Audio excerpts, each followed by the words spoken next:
아버지 하나님, 저희들의 마음과 저희들의 몸을 주님 앞으로 불러주셔서 감사드립니다. 아버지 하나님, 이 예배의 자리가 아버지 하나님의 은혜의 자리고 복의 자리임을 저희들에게 알려주시고 깨닫게 하여 주셔서 감사드립니다. 아버지 하나님, 저희들이 마음 다하여 주님 앞에 찬양을 올려드렸습니다. 이 찬양이 아버지 하나님 저희들의 삶의 고백이 되게 인도해 주시고, 아버지 하나님 이 찬양을 통해서 아버지 하나님의 영광뿐만 아니라 저희들의 삶이 아버지 앞에 한 발 더 나갈 수 있는 소중한 찬양들이 되게 도와주시옵소서. 아버지 하나님, 저희들이 연초에 주님 앞에 간구하며 기도 올렸습니다. 저희 마음 가운데 산지들, 저희 가족의 산지들, 아버지 하나님 목장의 산지들, 아버지 하나님 믿음의 공동체의 산지들, 또 삶의 현장의 직장의 산지들, 어느 곳에 있든지 아버지 하나님 그것이 은혜의 자림을 저희들이 깨닫게 도와주시고, 아버지 하나님께서 아버지 하나님의 시간표와 아버지 하나님의 시간 계획 따라서 저희들을 써주시고 불러주시고 그 산지를 정복하게 해주신다는 약속의 말씀을 믿고 저희들이 힘있게 나가오니 아버지 하나님 저희들의 발걸음이 좌절되지 않게 도와주시고, 아멘. 저희들의 마음이 낙담되지 않게 도와주시고, 아버지 하나님 어떠한 환경이 어떠한 저희에게 닥쳐진 장애물이 있을지라도 아버지 하나님께서 함께 하신다는 그 약속의 말씀을 붙들고 담대히 나가게 도와주시옵소서. 아멘. 아버지 하나님, 이 시간 또한 주님 앞에 간구들을 옮기는 주님의 귀한 자녀들, 주님 아버지 하나님 한 사람 한 사람 지켜주시옵소서. 아멘. 주님, 저희들의 자녀 주님께서 이 땅에 보내주셨을 때 그 어린 자녀들에게 아버지 하나님께서 주어지신 사명을 가지고 이 땅에 태어난 줄 압니다. 아버지 하나님, 우리 자녀들 어려서 주님의 말씀에 아버지 하나님 그들의 마음이 집중되게 도와주시고 그들의 삶이 아버지 하나님을 알아가는 지식의 근본이 될 수 있도록 주님 지켜주시옵소서. 그래서 아버지 하나님 아브라함, 이삭, 야곱으로 대대로 흐르는 그 믿음 조상들의 믿음이 저희들에게도 똑같이 적용이 되어서 저희 후손들이 믿음의 삶을 잘 이어나갈 수 있도록 도와주시옵소서. 그 어린 자들을 양육하는 우리 귀한 선생님들 주님 기억해 주시옵소서.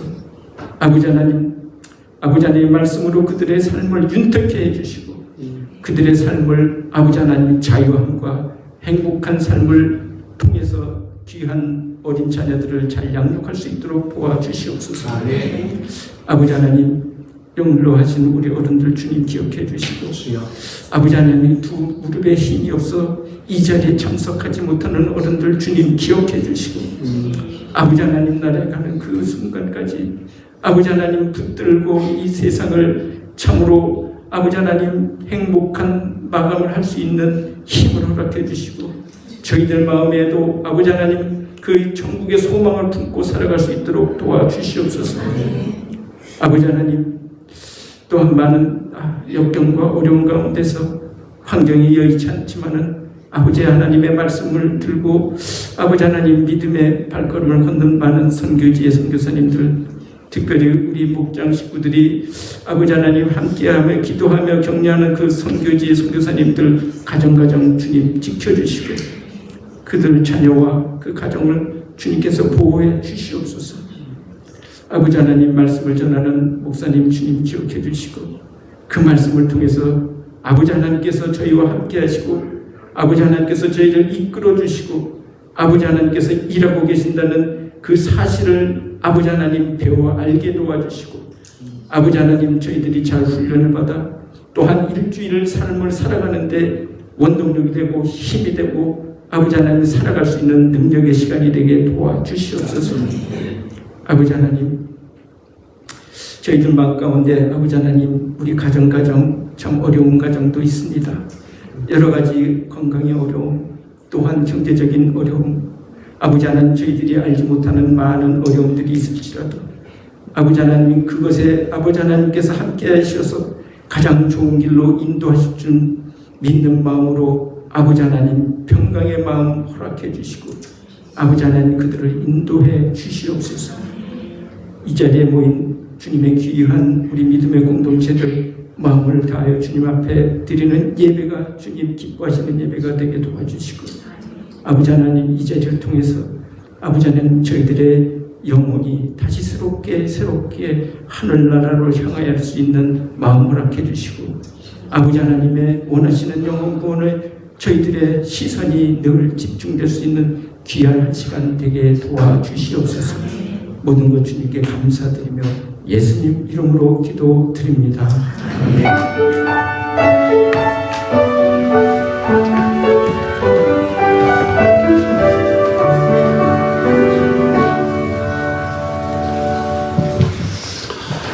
이 시간 하나님 죄송합니다. 이 시간 하나님께서 우리에게 주시는 말씀 함께 읽도록 하십시다. 창세기 48장 12절부터 20절까지의 말씀입니다. 우리 같은 목소리로 함께 읽도록 하죠. 한글만 같이 읽습니다. 시작. 요셉은 이스라엘의 무릎 사이에서 두 아들을 물려나게 하고 땅에 얼굴을 대고 엎드려서 절을 하였다. 그런 다음에 요셉은 두 아이를 데려다가 오른손으로 에브라임을 이끌어서 이스라엘의 왼쪽에 서게 하고 왼손으로 므낫세를 이끌어서 이스라엘의 오른쪽에 서게 하였다.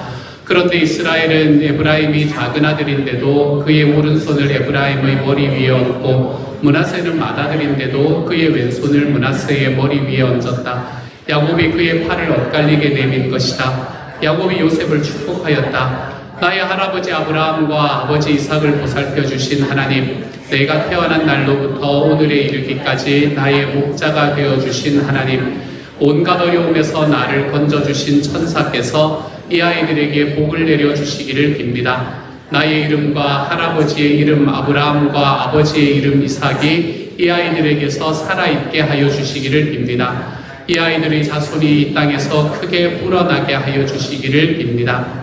요셉은 아버지가 오른손을 에브라임의 머리 위에 얹은 것을 보고서 못마땅하게 여겼다.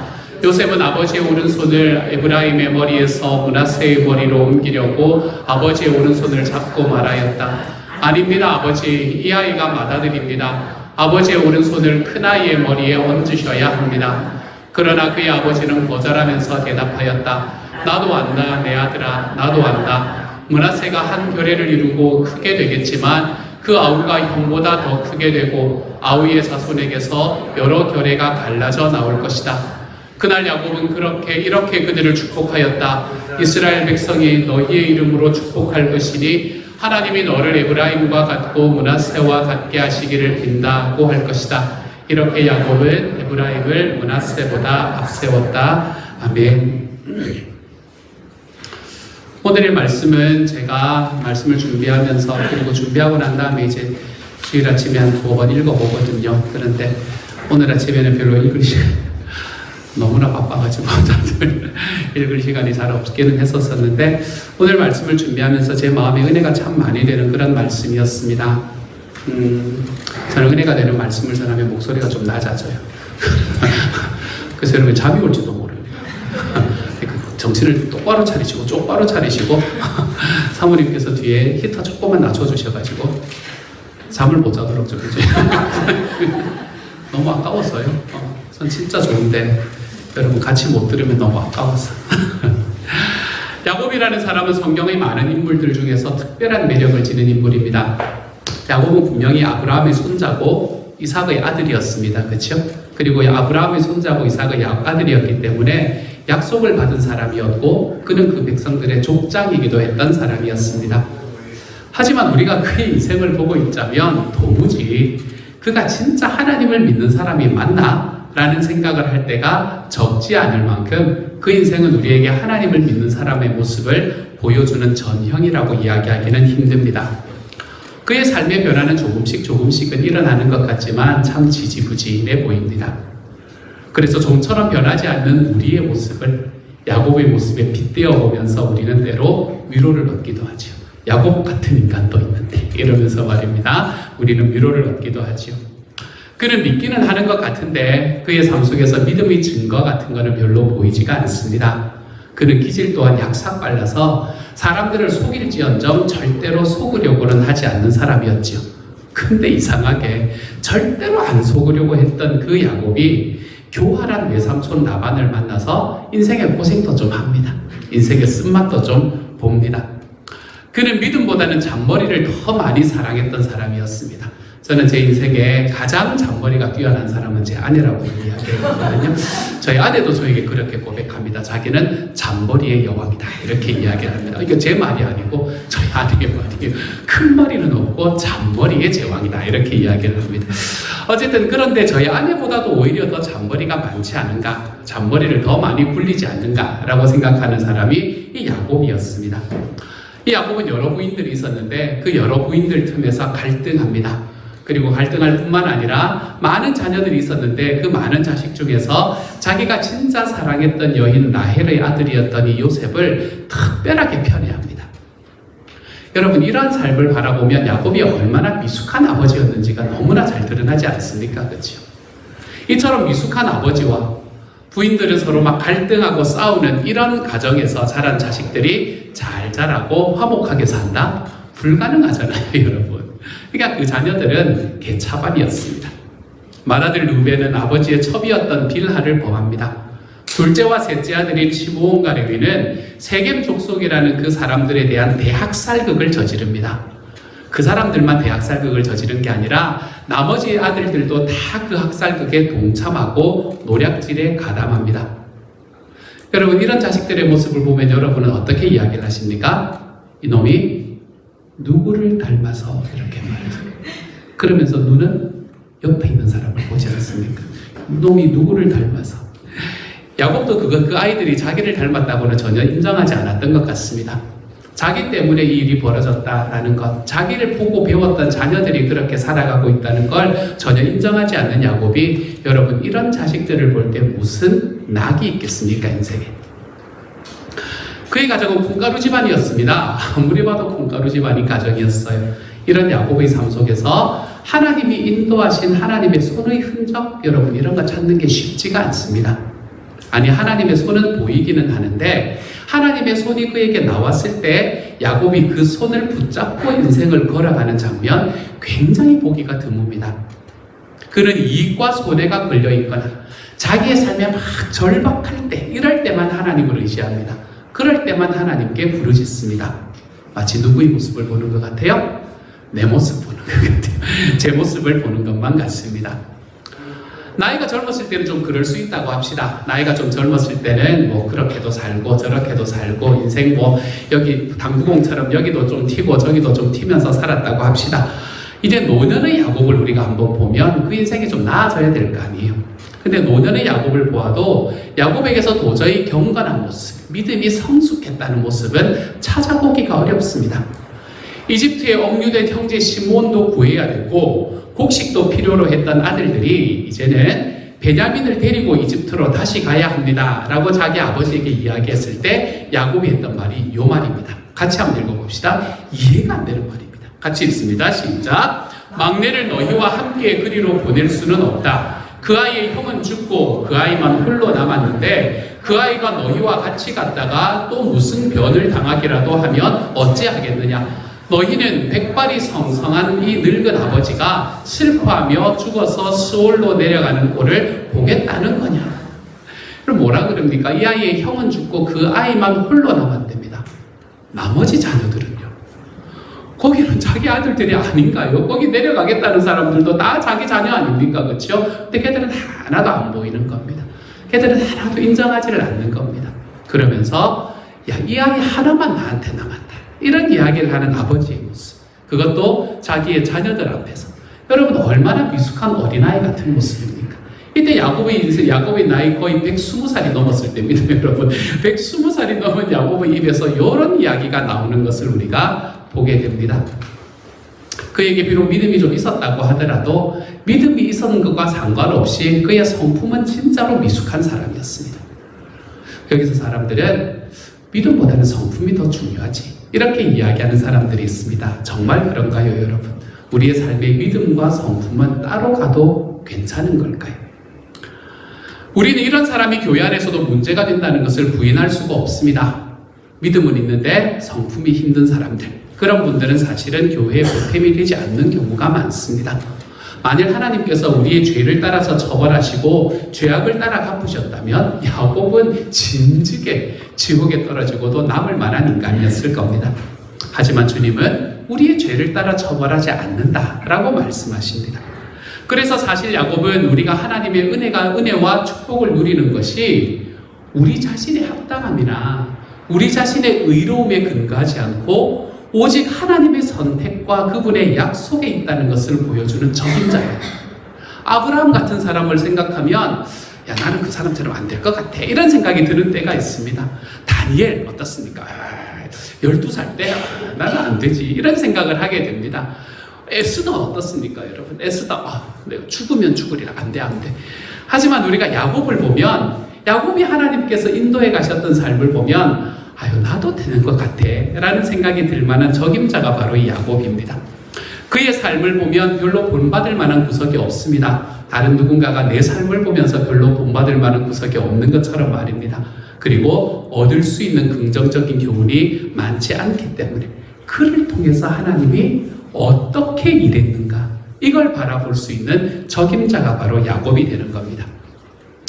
자, 이런 사람을 다루시는 하나님의 방법은 어떤 겁니까? 혹시 하나님께서는 난 너 같은 인간 처음 보다, 너 같은 인간은 안 되겠다, 너 이제 네 갈 길 가고 나는 내 갈 길 가자, 이렇게 말씀하실 수 있는 분이 하나님이 아니십니다. 선생님은 학생을 포기할 수 있지만 하나님은 자기의 자녀들을 절대로 포기할 수가 없습니다. 여러분, 하나님께서 불러서 기르다가 포기한 인생이 있을까요? 하나도 없습니다. 저는 우리 교회에서 하나님께서 지금은 어쩌면 교회에서 조금 발걸음을 떨어져 하고 있지만 우리가 계속해서 기도하고 있는 우리 VIP들을 하나님께서 끝까지 놓지 않으신다는 확신이 있습니다. 하나님께서는 그렇게 네가 이제는 안 되겠다, 너 네가 길 가, 이렇게 이야기하는 분이 절대로 아니기 때문에 그렇습니다. 조금이라도 여러분 자신에 대해서 여러분이 이런 느낌이 있으신 분이 계십니까? 나는 하나님께서 나를 인도할 만한 그런 자격이 없어 라는 생각을 하시는 분들이 계십니까? 오늘의 말씀을 잘 들으시기를 바랍니다. 하나님은 야곱도 인도해 주셨습니다. 동일한 하나님은 저와 여러분도 인도해 주시는 분이 될 것이기 때문에 그렇습니다. 하나님의 은혜라는 것은 종종 우리의 삶에서 징계라는 방식으로 나타납니다. 그리고 하나님의 징계를 통해서 하나님은 하나님의 자녀들을 훈련하고 양육하십니다. 언제나 하나님의 징계는 하나님의 자녀들에게 고난이라는 형태로 찾아옵니다. 하나님이 징계하시면 우리는 고난을 받거든요. 그런데 우리는 하나님께서 그 고난을 주시는 대상자다, 하나님께서 고난 주시는 주체다라고 생각을 하면 우리의 삶에 있는 고난은 결국 변장된 축복이라고 느낄 수밖에 없습니다. 길어야 몇 달이면 충분할 것이라고 생각을 하고 떠났던 집이었습니다. 그랬던 야곱의 여정은 어느덧 20년의 세월이 되어버렸습니다. 야곱은 20년 동안에 자기가 20년 동안 집에 못 돌아갈 거라고 또 어떻게 생각을 했겠습니까? 그렇죠? 하지만 야곱은 이 20년 동안에 바단 아람이라는 곳에서 자기보다 자기를 더 잘 속이는 외삼촌 아래서 20년이라는 세월을 보내야만 했습니다. 속이는 사람이었던 야곱은 20년 내내 외삼촌 라반에게 속고 또 속았습니다. 나중에 아버지의 땅으로 다시 돌아올 때는 어땠습니까? 세겜에서 그의 딸 디나가 추장의 아들에게 강간을 당하는 일이 일어납니다. 그리고 야곱은 자기의 삶과 이 삶의 이유와 의미라고 여겨지던 중요한 사람들의 죽음을 계속해서 경험합니다. 그의 삶에서 유일하게 사랑했던 여인이었던 라헬이라는 사람이 죽습니다. 그리고 화해한 뒤에 이제는 바른 관계를 좀 유지하고 회복하고 살아갔던 아버지 이삭의 죽음을 맞이합니다. 라헬만 잃었습니까? 라헬을 잃은 야곱은 라헬의 아들 요셉에게 집착을 하지만 결국 요셉마저 짐승들에게 찢겨 죽었다는 소식을 접해야만 했습니다. 어떻습니까? 하나님은 야곱이 자기의 삶에서 하나님의 자리를 차지하던 모든 사람들을 하나씩 그에게서 빼앗아 가시기 시작합니다. 이런 것들이 하나님의 징계이고 이런 게 하나님 앞에서의 고난인 거지요. 이런 모든 사건들을 통해서 야곱은 하나님께서 지금 무엇을 하고 계시는지를 좀 배워야 됐습니다. 그런데 야곱은 별로 좋지 않은 학생이었어요.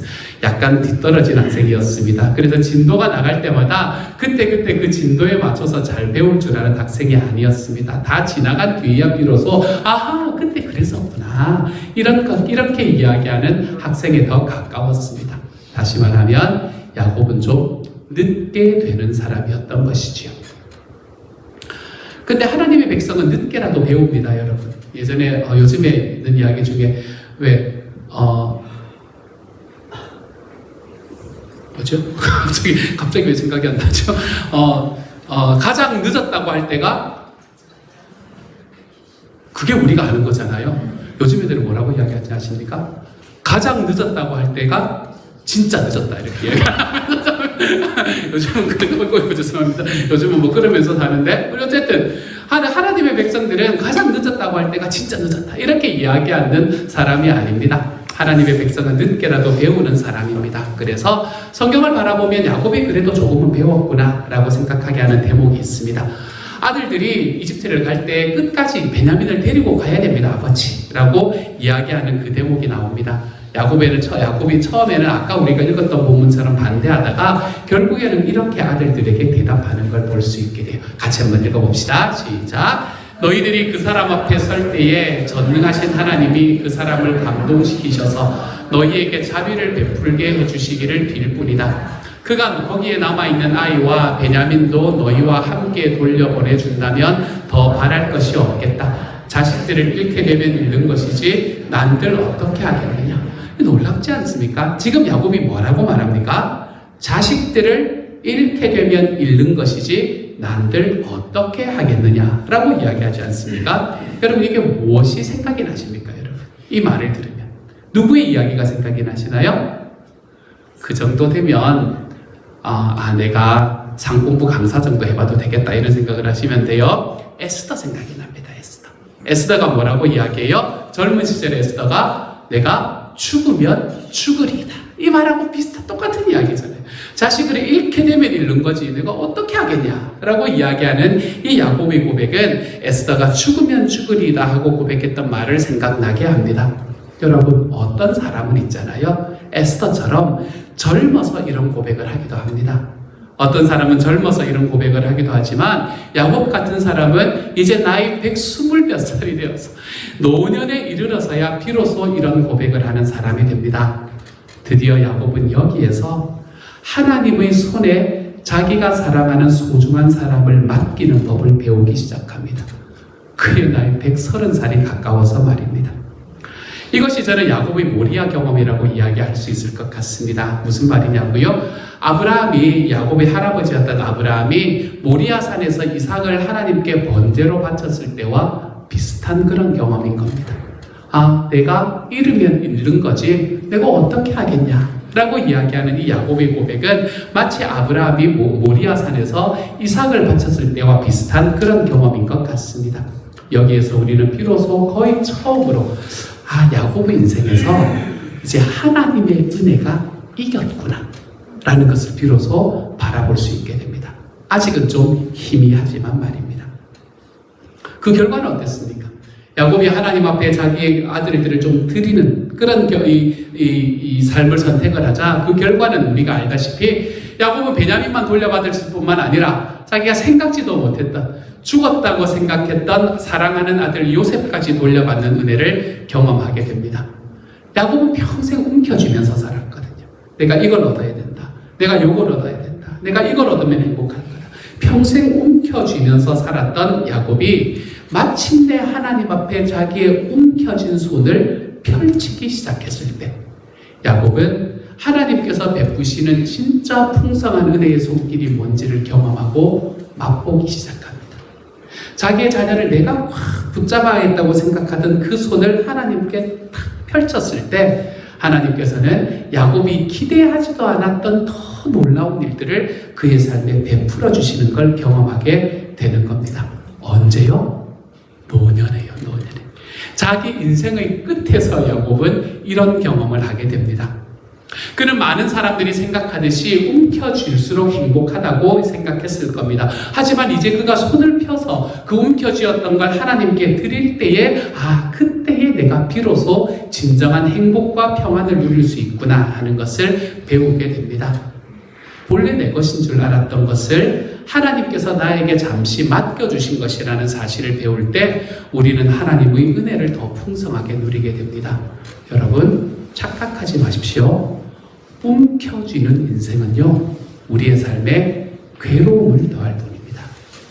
내가 움켜쥐면 움켜쥐려 할수록 내 삶에 괴로움이 더해질 뿐이라는 것을 기억하십시오. 야곱은 요셉이 살아있다는 것과 그가 이집트에서 총리가 되었다라는 것을 알게 됐습니다. 그리고는 비로소 요셉의 초청을 받아서 온 가족을 데리고 이집트로 이주하게 됩니다. 여기서부터가 진짜 배경입니다. 이제 정신을 차리시면 됩니다. 지금까지는 괜찮습니다. 나중에 다시 들어보시면 되고 지금부터가 진짜 배경. 이집트에서 그는 총리 아버지의 자격으로 바로 앞에 서게 됩니다. 근데 이 장면이 매우 흥미롭습니다. 창세기 47장 7절과 10절의 말씀 우리 먼저 한번 같이 해보죠. 위에 거만 읽습니다. 시작. 요셉은 자기 아버지 야곱을 모시고 와서 바로를 만나게 하였다. 야곱이 바로를 축복하고 나니 야곱이 다시 바로에게 축복하고 그 앞에서 물러났다. 아멘. 여러분, 야곱이 어떤 사람인지 아십니까? 야곱은 바단 아람이라는 곳에서 돌아올 때 형 에서가 무서워서 선물들을 미리 보내고도 여전히 형이 두려워서 그 앞에서 7번이나 절하면서 형에게 나아갔던 야곱이었습니다. 쌍둥이 형 앞에서 그렇게 몸을 굽혔던 야곱이 지금 그 쌍둥이 형과는 비교될 수조차 없는 이집트의 통치자인 바로 앞에서 어떻게 합니까? 축복하고 있습니다. 그에게 들어가서. 바로를 축복하면서 그에게 나아가서 그를 축복하고 떠나지 않습니까? 야곱은 사실은 지금 모든 식구들을 데리고 이제 바로의 은혜에 기대어서 살아가 보려고 이집트로 막 이주한 사람입니다. 아무리 총리의 아버지였지만 야곱은 지금 그 정도의 사람이었어요. 그런데 여러분, 이것이 과연 은혜를 입겠다는 사람의 모습입니까? 내가 은혜를 좀 입고 싶다면 뭔가 좀 빌어야지요. 뭔가 땅에 좀 절을 하고 뭔가 좀 뇌물도 좀 주려면 주고 이래야 되는 거지요. 그런데 야곱은 자기 앞에 있는 그 바로를 향해서 하나님의 축복을 전하고 돌아옵니다. 왜 그랬을까요? 이때서야 야곱이 드디어 하나님의 섭리 속에서 하나님께서 자기 백성을 통해서 땅의 모든 족속에게 복을 주시겠다라는 이 하나님의 뜻이 자기를 통해 어떻게 이루어질지를 깨달은 겁니다. 이때 야곱은 드디어 자기의 사명을 발견한 겁니다. 언제요? 130살 때요. 노년이 되어서 말입니다. 할아버지 아브라함을 부르실 때 하나님께서 주신 약속의 의미를 어렴풋이 깨달은 것 같습니다. 이 약속 말입니다. 함께 읽지요. 창세기입니다. 시작. 내가 너로 큰 민족이 되게 하고 너에게 복을 주어서 내게 크게 이름을 떨치게 하겠다. 너는 복의 근원이 될 것이다. 너를 축복하는 사람에게는 내가 복을 베풀고 너를 저주하는 사람에게는 내가 저주를 내릴 것이다. 땅에 사는 모든 민족이 너로 말미암아 복을 받을 것이다. 아멘. 이 말씀을 비로소 어렴풋이나마 깨달은 것 같아요. 그래서 마침내 야곱은 자기의 사명이 무엇인지를 깨닫습니다. 자기의 사명이 자기의 삶을 통해 어떻게 하나님의 복이 전달되는 사람인가라는 걸 깨닫습니다. 그래서 바로가 겁나지가 않는 거예요. 왜냐하면 하나님이 더 크다는 걸 이제야 알았으니까. 그래서 그 앞에 나아가서 자기 형에게도 7번이나 절하고 그렇게 나아가야만 했던 이 겁쟁이 야곱이 그 이집트 전체의 통치자 앞에 서서 축복하고 나오는 이런 모습을 우리에게 마침내 보여주게 되는 겁니다. 이 모습을 보고 바로가 얼마나 기가 찼을까요, 여러분? 총리 요셉의 아버지인 야곱에게 바로는 이런 모습을 바라보면서 기가 차서 묻습니다. 어른께서는 연세가 어떻게 되시오? 이게 새 번역인데 옛날 번역은 이렇게 말합니다. 네 나이가 몇이냐? 이렇게 말합니다. 네 나이가 몇이냐? 연세가 많기 때문에 이제 이렇게 존댓말로 바꿨는데 이집트 전체의 통치자기 때문에 그렇게 진짜 이야기했을 수도 있을 것 같습니다. 당신 나이가 몇이요? 이렇게 말합니다. 무슨 말입니까? 진짜 저 경상도 사투리인데 서거프다. 이해가 안 된다는 말입니다. 네가 하는 일이 지금 이해가 안 된다는 이야기입니다. 나한테 빌어도 지금 그거 할 건데, 나한테 뭔가 부탁할 게 있어서 내 앞에서 우체투지를 해도 문제가 될 건데 나한테 축복을 하고 가는 네 행동이 이해가 안 된다는 말입니다. 그거에 대한 야곱의 대답이 이렇습니다. 이 세상을 떠돌아다니는 횟수가 100년하고도 30년입니다. 저희 조상들이 세상을 떠돌던 횟수에 비하면 제가 누린 횟수는 얼마 되지 않지만 험악한 세월을 보냈습니다. 야곱은 그의 말대로 진짜 험악한 130년을 보냈습니다, 여러분. 이때까지 야곱의 삶을 여러분이 창세기를 통해서 쭉 한번 쫓아오면 얼마나 험악한 세월을 보냈는지 모릅니다. 하지만 지금 야곱의 모습은 그가 보냈던 이 험악한 130년의 세월이 전혀 헛되지 않았다는 걸 보여줍니다. 그는 이제 압니다. 자기의 인생은 나그네 여정이고 나그네의 삶이기 때문에 움켜쥐므로 성공하는 게 아니라 내가 나그네 길에서 만난 사람들에게 베풀고 내가 그들에게 축복한 것들이 남는 것이다 라는 사실을 이제 130살이 되어서야 비로소 깨달은 겁니다. 야곱은 늦게 배우고 늦게 되는 사람입니다. 하지만 여러분, 아무리 늦게 배우고 늦게 되는 사람이라 하더라도 하나님의 시간표 안에서 늦는다라는 것은 결코 없습니다. 그리고 그 과정 속에서 우리의 인생에 단 한순간도 낭비되는 시간이란 존재하지를 않습니다. 이것만 봐도 저는 너무 마음이 두근두근한데 야곱이 이야기해주는, 보여주는 태도와 고백은 그의 인생의 절정이라고 말하고 싶은데 성경은 우리에게 이게 그의 인생의 절정이 아니다 이렇게 말합니다. 바로에게 나아가서 담대하게 고백하고 축복하고 나왔던 이 모습이 바로 야곱 인생의 절정이 아니다 라고 이야기합니다. 여러분 한번 생각해 보세요. 히브리서의 기자가 11장에서 야곱이라는 사람의 믿음을 묘사할 때 여러분 야곱 인생의 어떤 부분을 언급했는지 기억하십니까? 이게 진짜 의외입니다, 여러분. 히브리서 11장 21절의 말씀입니다. 같이 한번 읽어보죠. 같이 읽습니다. 시작. 야곱은 죽을 때에 믿음으로 요셉의 아들들을 하나하나 축복해주고 그의 지팡이를 짚고 서서 하나님께 경배를 드렸습니다. 자, 보십시다. 야곱은 죽을 때에 믿음으로 누구의 아들들을 축복했다고요? 요셉의 아들들을 축복했다고요. 그러므로 이거는 뭐를 이야기하는 장면이 아닌가 하면 야곱이 자기의 12아들을 축복하는 부분을 이야기하는 게 아닙니다. 지금 그 이야기를 하고 있는 게 아니에요. 요셉의 아들들을 하나하나 축복해주고 라는 말은 오늘 우리가 읽은 본문의 말씀에서 야곱이 요셉의 두 아들이었던 에브라임과 므낫세를 축복한 그 사건을 이야기하는 겁니다. 야곱 인생의 많은 사건들을 다 두고 요거 하나 콕 집어서 히브리서는 우리에게 이야기를 하고 있는 거예요. 그러니까 이게 야곱 인생의 절정이라는 겁니다. 왜 신약 성경은 야곱의 하고 많은 이야기 중에 이것을 야곱의 믿음을 표현하는 가장 중요한 사건으로 기록한 걸까요? 야곱은 자기가 사랑했던 아들 요셉에게서 태어나서 이집트에서 자란 두 손자 에브라임과 므낫세를 이렇게 축복합니다. 가슴이 벅찬 이야기인데요. 같이 한번 읽어봅시다. 시작. 나의 할아버지 아브라함과 아버지 이삭을 보살펴 주신 하나님, 내가 태어난 날로부터 오늘에 이르기까지 나의 목자가 되어주신 하나님, 온갖 어려움에서 나를 건져주신 천사께서 이 아이들에게 복을 내려주시기를 빕니다. 아멘. 여러분, 야곱이 그의 인생에서 하나님에 대하여 하는 가장 최고의 고백이 여기 있습니다. 지금 이 말씀에서 이제 야곱이 147세를 살고 이제는 마지막 죽음의 길을 걸어가는 바로 그 자리잖아요. 그렇죠? 그 자리에서 야곱은 마침내 하나님은 나의 위대한 할아버지 아브라함의 하나님이다 라고 이야기하고 있지만은 않습니다. 나의 훌륭한 아버지 이삭의 하나님이다 라고만 이야기하고 있지 않습니다. 이제 그는 어떻게 고백합니까?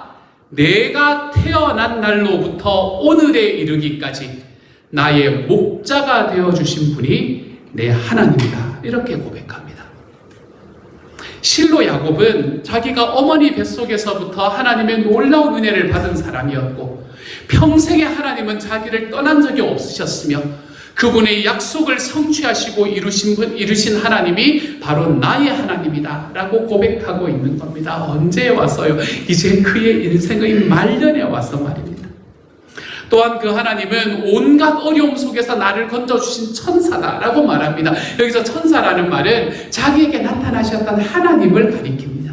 그분은 야곱의 인생의 최대의 위기의 순간에 사람의 모양 혹은 천사의 모양으로 오셔서 그에게 씨름을 걸어오셨던 바로 그분이었습니다. 그리고 그분이 자기 인생에서 겪은 모든 어려움에서 나를 건져주셨다 고백합니다. 여러분, 그는 어떤 어려움이라고 이야기하지 않습니다. 그는 온갖 어려움, 모든 어려움이라고 이야기를 합니다. 한 번도 하나님이 나를 건져주지 않으신 적이 없다 라고 야곱이 비로소 고백하고 있는 겁니다. 야곱은 이제 여한이 없습니다, 여러분. 왜냐하면 할아버지와 아버지가 섬기던 그 하나님이 자기를 어머니의 뱃속에서부터 지금 임종의 침상에 이르기까지 길러주셨고, 당시에는 자기가 깨닫지 못했지만 자기 인생의 온갖 어려움 속에서 자기를 건져주셨기 때문입니다. 그렇습니다. 그렇기 때문에 야곱은 하나님이 나를 끝까지 참아주심으로 나를 끝까지 포기하지 않으시고 이 시간 이 자리까지 먹이시고 목양해 주신 나의 선한 목자가 바로 내 하나님입니다 라고 지금 고백하고 있는 겁니다. 늙은 야곱은 이때 병이 들었습니다. 그래서 침상에 앉을 기력도 없었습니다. 눈은 나이 때문에 어두워서 잘 보이지를 않았습니다. 요셉은 이런 야곱에게 자기 두 아들을 축복해달라고 그 무릎 사이에 앉혔습니다. 그냥 무릎 사이에 앉아있으면 자연스럽게 그냥 두 손을 내밀어서 두 손자의 머리에 안수하여 축복하면 될 텐데, 놀랍게도 야곱은 자기의 두 손을 교차해서 오른손으로는 자기 왼편에 있는 요셉의 둘째 아들인 에브라임의 머리에 얹고 왼손으로는 자기의 오른편에 앉은 요셉의 큰아들 므낫세의 머리에 안수를 합니다. 요셉이 얼마나 당황했을까요? 큰아들이 지금 오른손의 축복을 받아야 되는데 얼마나 당황했을까요? 그래서 그를 말리는 요셉에게 야곱이 이렇게 말합니다. 나도 안다. 내 아들아, 나도 안다. 므낫세가 한 결례를 이루고 크게 되겠지만 그 아우가 형보다 더 크게 되고 아우의 자손에게서 여러 결례가 갈라져 나올 것이다 라고 이야기합니다. 야곱의 이 고백은 너무나 놀랍습니다, 여러분. 야곱이 어떤 사람입니까? 형의 축복을 가로채려고 형과 아버지를 속인 사람이었습니다. 평생을 자기의 주장과 뜻으로 살아온 사람입니다. 이 야곱이 평생 자기의 주장과 뜻을 관철시키기 위해 누구라도 속여먹으며 살아가겠노라고 살았던 이 야곱이 비로소 이 인생의 말년에 들어와서 그는 하나님의 뜻이 무엇인가를 헤아리기 시작합니다. 드디어 자기 뜻이나 육신의 원리를 내려놓고 하나님의 뜻을 헤아리고 하나님의 뜻을 따라서 행하기를 배운 겁니다. 언제요? 노년. 그의 임종의 시간이 가까웠을 때 말입니다. 바로 이것을 히브리서의 기자는 야곱 인생 여정의 절정으로 보았습니다. 마침내 야곱이 자기의 뜻이 아니라 하나님의 뜻을 헤아리는 자리에 서게 되었다. 그것이 야곱의 믿음이었다 라고 이야기하고 있는 거죠. 이 야곱을 누가 이끌어갔습니까? 야곱 평생에 도망다녔는데 이 야곱을 누가 이끌어갔습니까, 여러분? 이 야곱을 우리 주님의 은혜가 이끌어갔습니다.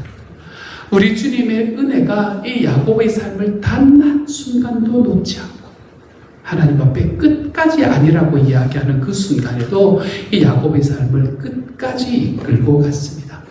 그래서 그 하나님의 은혜의 사랑 안에서 베풀어진 하나님의 은혜는 야곱의 인생에서 결코 헛되지를 않았습니다. 이 끈질기게 고집스러운 야곱의 인생을 이기고 하나님의 은혜의 사랑이 승리하게 되는 겁니다. 그렇게 하나님이 야곱을 지금 이 자리까지 이끌고 오신 것이죠. 야곱만 이런 삶을 살아갔습니까? 저와 여러분은 이런 삶을 살고 있지 않습니까? 우리의 삶을 바라볼 때 우리는 어떤 생각을 할 때가 있나 하면 도무지 내 삶이 변화되지가 않는다 라는 생각을 할 때가 있습니다. 정말 하나님을 믿고 있기는 한 건가? 라는 의문이 우리의 삶에 들 때가 있습니다.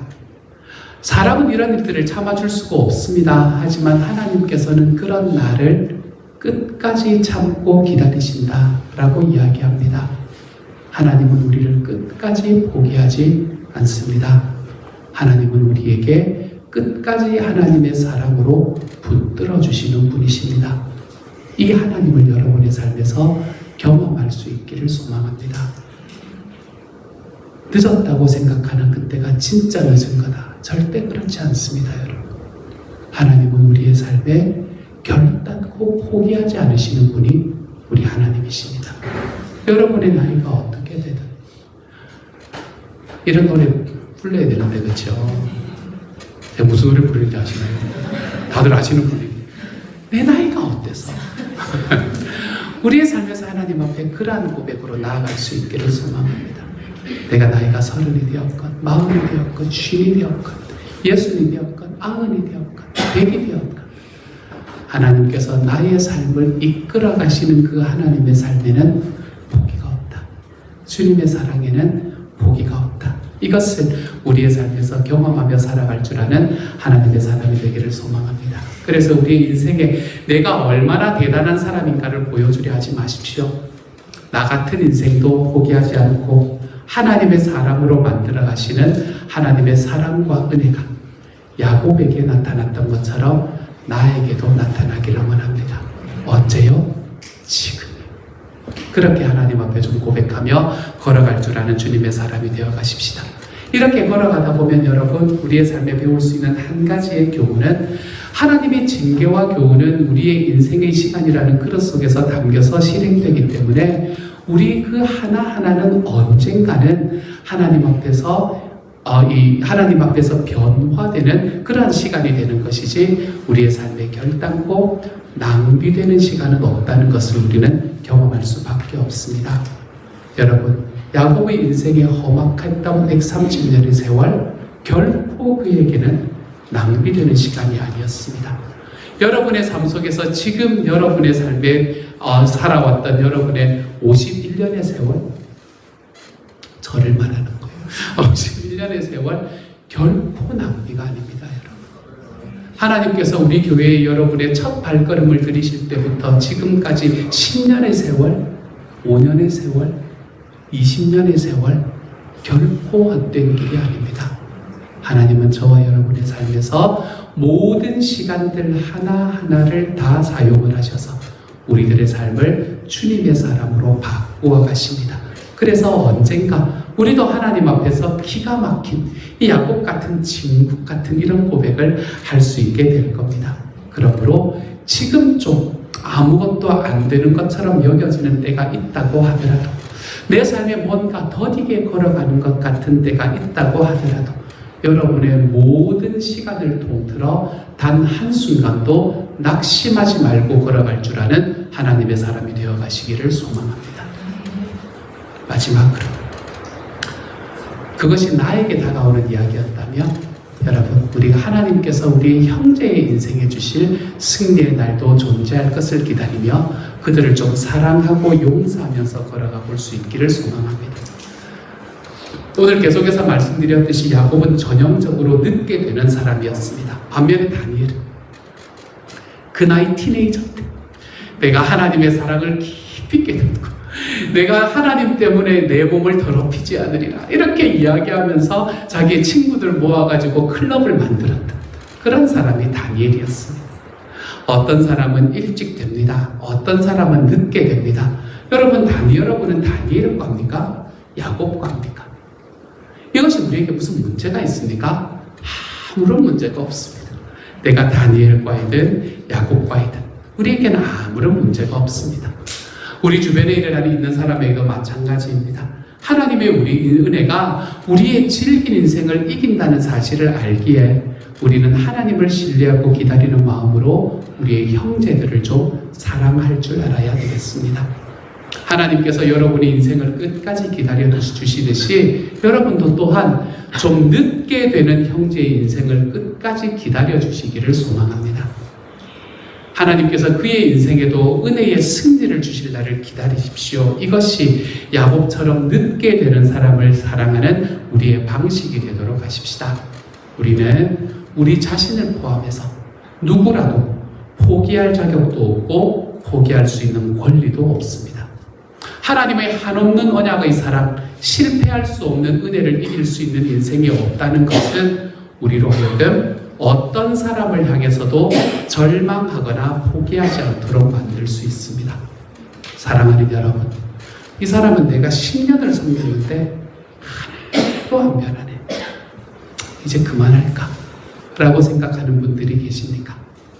내가 이분들은 9년을 섬겼는데 20년을 좀 넘어있나요? 13년을 섬겼는데 어떻게 이렇게 한 걸음도 안 나오나? 그만할까? 사랑하는 여러분, 우리에게는 포기할 수 있는 능력도 없고 권리도 없는 사람이라는 걸, 죄송합니다, 자격도 없고 권리도 없는 사람이라는 것을 기억하십시다. 끝까지 붙들고 늦게 되는 사람이라는 것을 기억하고, 늦게 되었다고 해서 야곱이 하나님의 사람이 안 될 수가 있습니까? 그렇지 않습니다. 하나님께서 우리에게 늦게 되는 사람을 향한 우리의 마음을 더 열고 더 사랑하고 더 용납하며 우리 하나님 앞에 우리 형제를 사랑하고 우리 형제를 세워주는 공동체를 만들어 가시는 우리 하나님이 되어 가시기를 우리 주님의 이름으로 축복합니다. 이제 평안한 마음으로 세상에 돌아가십시오. 선한 일에 용기를 가지시며 악을 악으로 갚지 마십시오. 항상 연약한 자를 도우시며 병든 자를 찾아보시며 곤란당하는 이웃을 위로하십시오. 모든 사람을 존경하시며 주님께 봉사하고 주님을 사랑하십시오. 모든 일을 믿음과 사랑으로 행하시며 어떤 일에도 소망을 포기하지 마십시오. 그리고 거룩하신 성령님께 순종하여 기쁨과 감사의 생활을 해나가십시오. 우리 하나님 아버지는 여러분을 항상 도와주실 것입니다. 지금은 우리를 죄에서 구원해 주신 우리 주 예수 그리스도의 은혜와 하나님의 놀라우신 사랑하심과 성령님의 교통하시는 은혜가, 하나님의 은혜가 내 삶을 이기기에 실패할 수 없는 인생을 살아가고 있음을 알고 좀 늦게 되더라도 포기하지 않고 주님의 은혜 앞에 나오며 또한 늦게 되는 사람을 기다려주는 하나님의 공동체인 교회를 만들기를 소망하고 일어서는 모든 시온영락 식구들 한 사람 한 사람에게 지금부터 영원토록 함께 계시기를 간절히 축원하옵나이다. 아멘.